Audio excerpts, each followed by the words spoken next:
Once upon a time, there was a maiden who lived just outside of town. She was beloved by all, seen as a woman who was kind and sweet. When she visited the town, all the town would greet her, and the children would ask her to play. Everyone in the town knew her as a healer, mixing salves and drinks that would cure better than most medicine. In the daytime, the maiden would tend to her garden and patients, treating both with equal love and care. And at night, she would sit outside and watch the stars. One night, she spotted something strange in her telescope. Up in the night sky, she could see a large creature flying across the sky.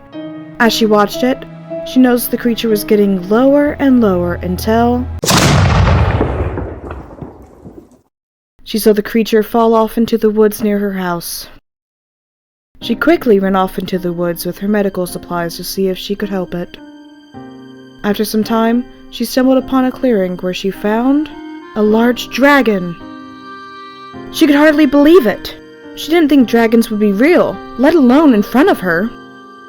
As she walked towards the dragon, it let out a low growl and she stopped.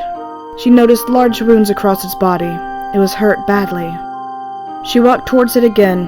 The dragon let out another growl, but the maiden ignored it as she started tending to the injuries.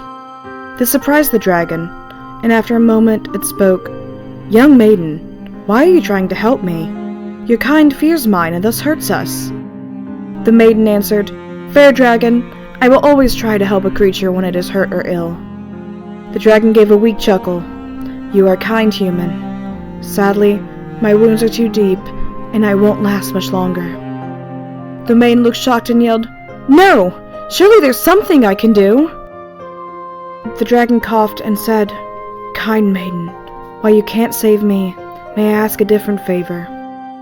The maiden answered, "Yes, anything to help." The dragon then lifted his wings slowly, revealing a large dragon egg. "Thankfully I could protect it in my fall.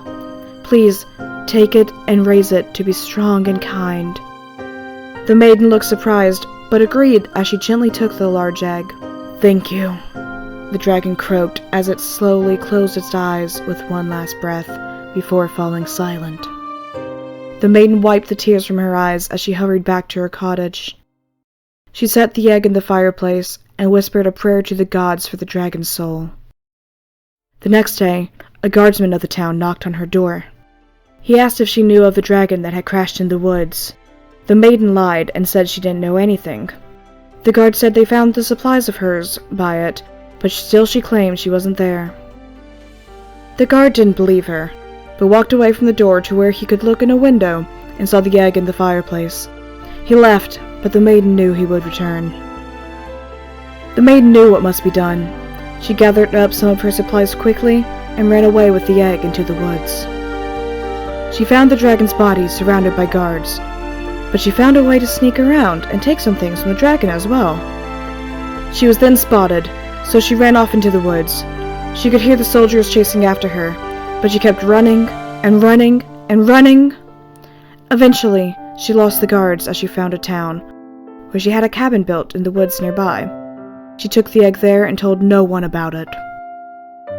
Then, one day,